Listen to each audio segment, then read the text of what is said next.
Luoyang Christmas Fire. On December 25th, 2000, inside a crowded commercial complex in Luoyang, China, 27-year-old Lin Mei joined the building's Christmas evening festivities. The structure housed restaurants, shops, and a crowded nightclub located on the upper floors. Holiday gatherings and private events had drawn large numbers of visitors into the building throughout the afternoon and evening.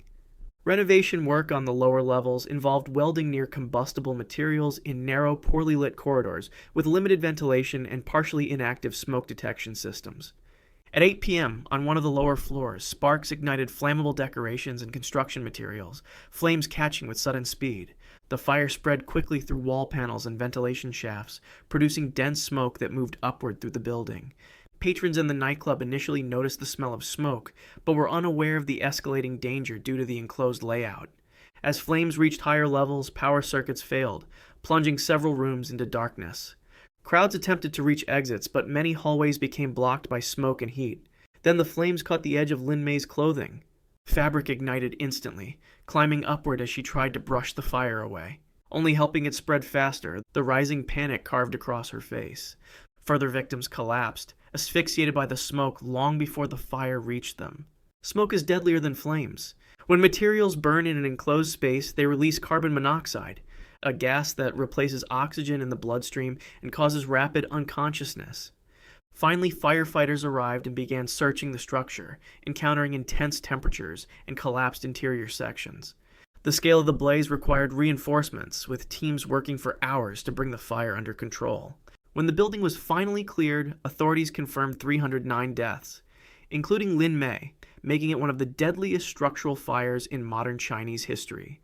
Kuram Shaikh. On December 25, 2011, at a beachside resort in Tongale, Sri Lanka, British aid worker Kuram Shaikh spent the evening with his girlfriend during the hotel's Christmas celebrations.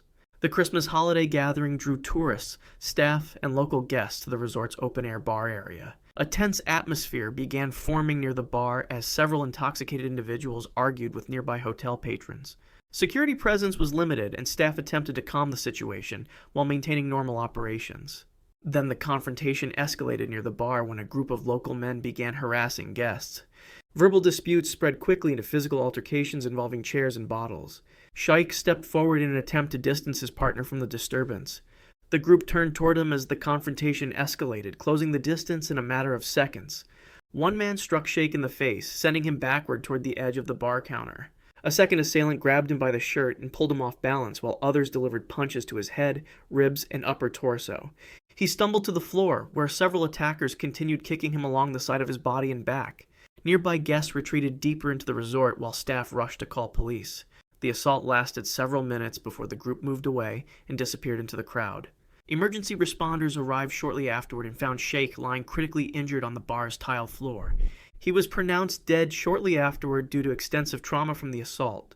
His girlfriend, who was also targeted during the incident, survived but required medical and psychological care. Kuram Shaikh had stepped in to protect his girlfriend, acting with the same calm bravery he was known for. But the confrontation turned their holiday into a fatal tragedy. Italian Hall disaster. On December 24, 1913, in Calumet, Michigan, hundreds of mining community families gathered inside the Italian Hall for a Christmas Eve celebration organized for the children of striking copper workers. The second-floor auditorium was packed with guests seated closely together as gifts were distributed and music filled the hall. Most attendees were local miners, their spouses, and young children who had spent months affected by the ongoing labor strike. The building's main access point was a long wooden stairway leading from the street to the crowded upstairs hall. Festivities continued through the late afternoon as volunteers managed refreshments and supervised the program. The atmosphere was cheerful but tightly packed. During the celebration, a voice from near the entrance shouted, "Fire!" triggering immediate alarm among those closest to the door. Although no flames were present, the word spread rapidly through the hall, creating sudden panic. Families surged toward the single narrow stairway, causing people to push forward as they attempted to escape.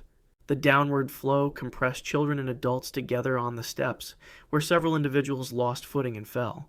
Within seconds, bodies became wedged on the lower portion of the staircase, forming a human blockage that trapped those behind them. People continued pushing from the packed hall above, unaware that the exit had become obstructed. Rescuers outside tried to pull victims from the pile while others attempted to break windows to create alternate escape routes. The crush persisted until the stairwell was fully cleared by volunteers, police, and townspeople responding from the street below. 73 people died in the panic, most of them children who were unable to escape the stairwell pileup. The Italian hall disaster continues to be cited as a stark example of how panic, limited exits, and dense crowds can turn a holiday celebration into a mass casualty event. Thomas Young. On December 25, 1958, in the small community of Ear Falls, Ontario, 35-year-old Thomas P. Young entered a rural home during the early morning hours of Christmas Day. Several families had gathered inside the house for holiday celebrations that continued late into the night. Young had a pattern of getting into conflicts with people in the area and showed up at the house without being invited. Most occupants were asleep when he approached the building shortly before dawn. Noise from outside initially went unnoticed as Young entered the premises armed with a rifle. Moving through the dimly lit interior, Young confronted the occupants without warning. He fired multiple rounds at the first individuals who stepped into the hallway, striking them in the upper torso and arms as they tried to understand the disturbance. Others rushed out of nearby bedrooms and were hit across the shoulders, chest, and legs, while attempting to retreat down the narrow corridor. The confined layout amplified the panic, leaving several family members wounded at close range before anyone could reach an exit. A few occupants managed to escape the house and call for help, while neighbors who heard the gunfire also alerted authorities. Young fled the residence before officers arrived, leaving multiple victims critically injured in the rooms and hallway. 5 people were confirmed dead from gunshot wounds, and several others sustained serious injuries. Police apprehended Young shortly afterward, initiating a criminal investigation into the circumstances of the attack. Harry Tyson Moore. On December 25, 1951, in the small community of Mims, Florida, civil rights leader Harry Tyson Moore spent Christmas evening at home with his family. He lived in a modest wooden house situated along a rural stretch of road, surrounded by groves and open land. The family gathered in the early evening after returning from holiday visits, settling for the night as temperatures cooled. Moore had recently investigated several racially motivated cases, drawing attention from extremist groups in the region. Shortly after the family retired for the night, an explosion detonated directly beneath the bedroom floor. The blast shattered the structure, lifting sections of the house from its foundation. Debris scattered across the yard as smoke and dust filled the interior rooms. Moore suffered severe injuries from the impact and the collapsing floorboards above him. His wife Harriet was also badly hurt as neighbors rushed toward the damaged home. Ambulances transported them to a nearby hospital for urgent medical treatment. Harry T. Moore died later that night from his injuries. His wife died 9 days afterward.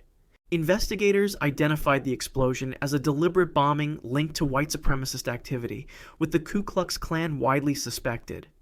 The attack became one of the earliest assassinations of a prominent civil rights figure in the United States.